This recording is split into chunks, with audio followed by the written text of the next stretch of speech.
Being the only survivor of a plane crash and suffering from burns all over his body, rocker Travis Barker swore he would never fly a plane again. But he has recently flown the skies with Kourtney Kardashian, so why did he wait 13 years to overcome his fears? A relationship that flourished from a vegan dinner. Yep, you heard that right. Kourtney and Travis weren't really perceived as being anything more than next-door neighbors before the beginning of 2021. They were randomly spotted by paparazzi leaving the vegan restaurant Crossroads Kitchen, located in West Hollywood. Although nothing was made official yet, the two seemed as if they had set up a simple date to get to know each other more. They weren't seen together for 1 month after their photos sparked rumors that there might be something happening between them. Plus, people were going crazy over the fact that Kourtney might get over her ex, Scott Dickinson. As time passed and no signs of the two together were seen, fans started moving on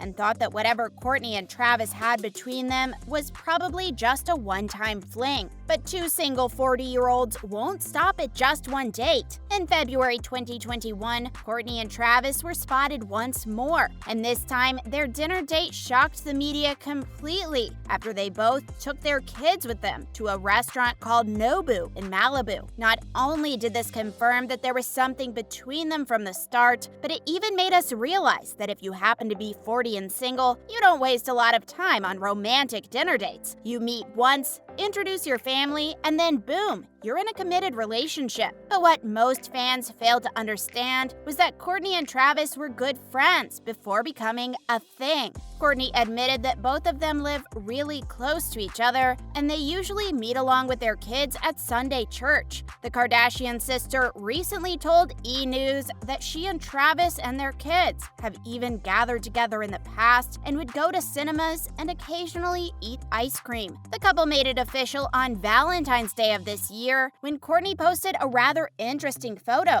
where she said, quote-unquote, "May we destroy each other completely." Now, I don't know what she meant by destroying, but it looks like Travis has really satisfied her, if you know what I mean. Overcoming past trauma. Just a few days ago, Kourtney and Travis went on a romantic getaway. But before this, Travis had to face a pretty traumatizing event that he experienced back in 2008. Believe it or not, he hadn't hopped on a flight for more than a decade, ever since he was involved in a tragic plane accident. He has openly talked about his horrible experience of surviving a plane crash in 2008 and claimed that the event made his life pass right in front of his eyes, which was so scary. He swore to never book a plane ticket in his life, no matter the situation. On the day of the incident, Travis had to fly off to Mexico for what he claimed to be a business trip. As he woke up, he found out that he was already late for his flight, but kept hopes high that he could still make it.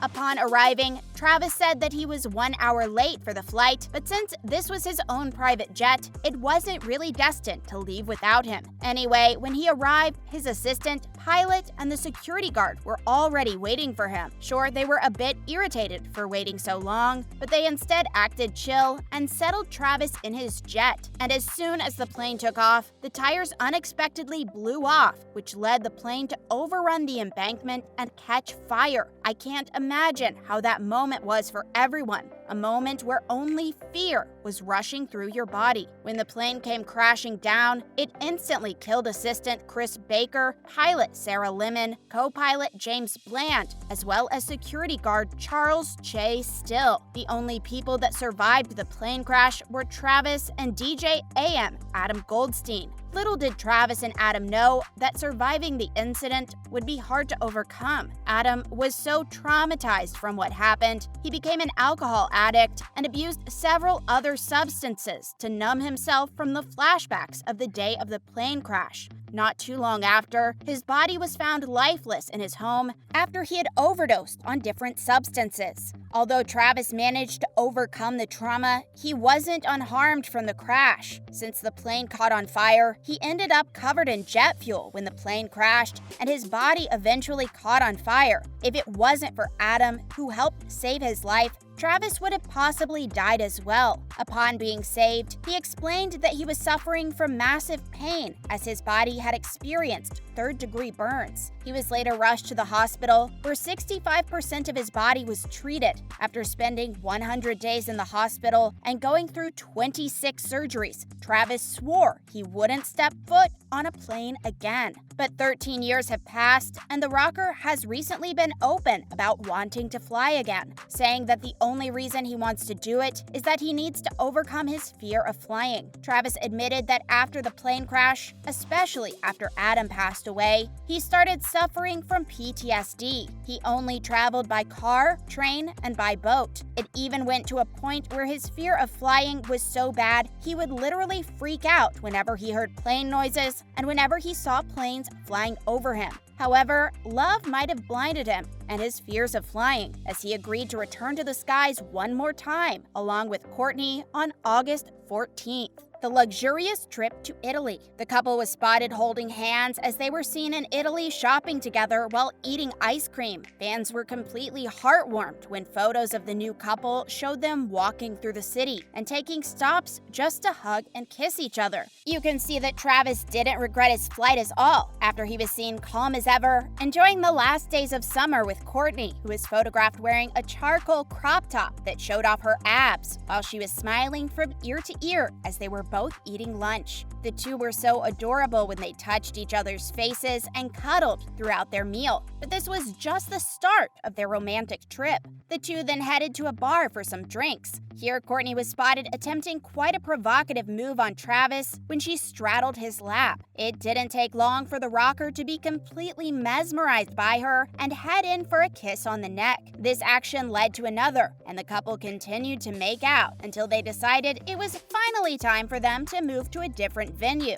this time with an outdoor lounge. After their romantic evening, Travis posted a photo that showed the night sky and city lights were taken from miles below. This was to show his followers that he has taken a step further in life and has finally decided to overcome his fear of flying. He also added a photo of Adam Goldstein to show respect, as it was the anniversary of the day he passed away from an overdose. The Us Weekly even reported that the rocker of Blink-182 was one courageous person, and that getting on that plane with Kourtney must have been a big trip in his eyes. Travis confirmed that this flight meant a lot to him, as he was able to overcome his fear of flying. He also gave credit to Kourtney for being his main source of motivation and helping him keep calm and not panic during the beginning of the flight. According to what fans saw, the couple has really seemed to enjoy themselves in their latest trip to Italy. Even though they didn't act all lovey-dovey all the time, they sure did enjoy the local cuisine and historical sites in the city. Travis shared yet another photo on his Instagram just a few days ago, where he was on a boat and relaxing. The pair then shared some pasta pics on their stories as well. One thing fans were literally dying for was when both Travis and Kourtney were eating gelato during their trip. They really showed their love for ice cream, as they had plenty of ice cream stops during their whole trip. As far as I see, their bond is pretty unbreakable at this point, and I think this relationship will go pretty far. Hopefully, it won't end up as toxic as it did when Kourtney was with Scott. Oh, since I mentioned Scott, can you believe that he hasn't gotten over Kourtney yet? He clearly wasn't pleased with the new relationship Kourtney got into.